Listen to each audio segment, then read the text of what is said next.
Hello and welcome to Interpredia. My name is Rosa. I'm an interpreter, and in this video, I'm going to share with you how to become an interpreter in 10 steps.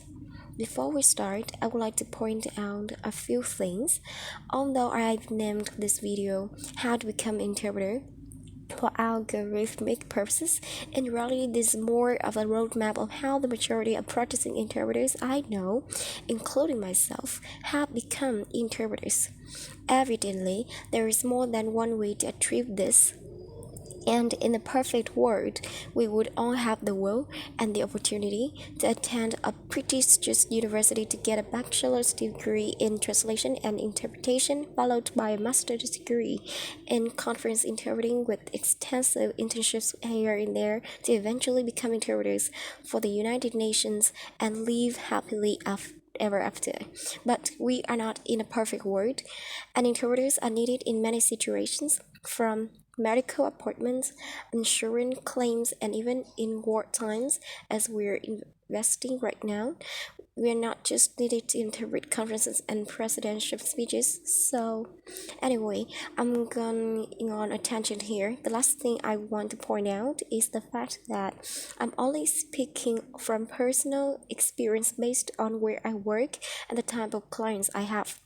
So obviously, if you're turning in from a different part of the world, this may not apply to you, as different countries have different regulations to practice translation and interpretation. With that being said, let's get started. Obviously, the core skill needed to work as an interpreter is being highly proficient in at least two languages.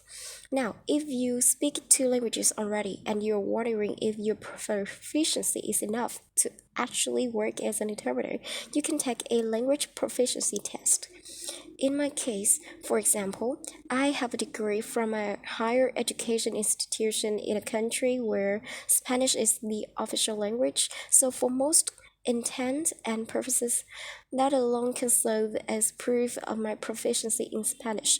However, I had to take the TOEFL exam to prove my proficiency in English. I will not say this is mandatory, but I highly suggest you consider it because some certification programs and potential employers or clients require this, and it can help boost your resume. Much like dancing at your cousin's wedding doesn't make you a professional dancer, being bilingual alone doesn't make us interpreters. I learned that the hard way when I just started and I had to take my first interpreting test, and in spite of knowing pretty much all the vocabulary, I didn't pass the actual interpreting exercises.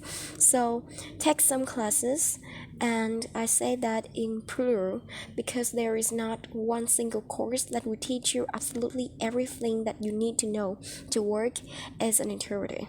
But you can start small and take a combination of short courses and workshops or webinars to learn about ethics and protocol, how interpreters are expected to work in the field where you want to work, and vocabulary related to that field. It's important to start creating a new resume as soon as possible, even if you have little or no experience working as an interpreter. Preparing your resume will force you to assess your skills, and if you're transitioning from a different career field, you can dig deep into your background to see what skills and experience can be transferred to create your new resume.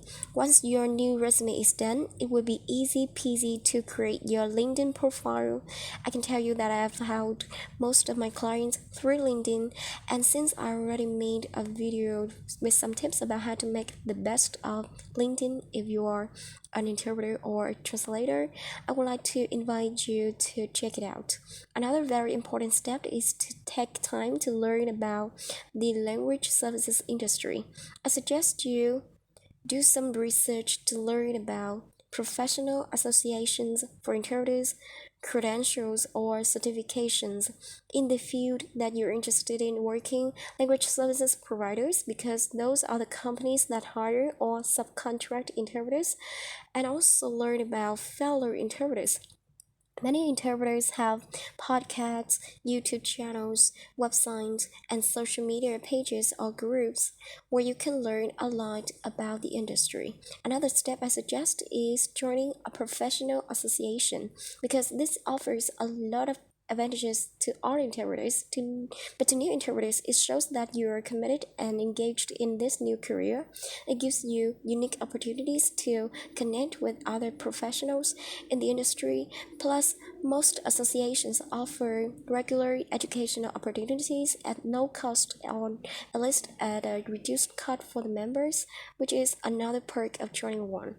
Once you know who's who and what's what, it's time to start networking. Post about your new career on social media so colleagues and recruiters can start noticing you.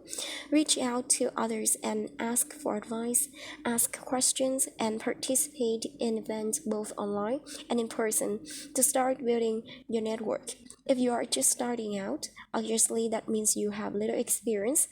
And one great way to overcome that is through volunteering.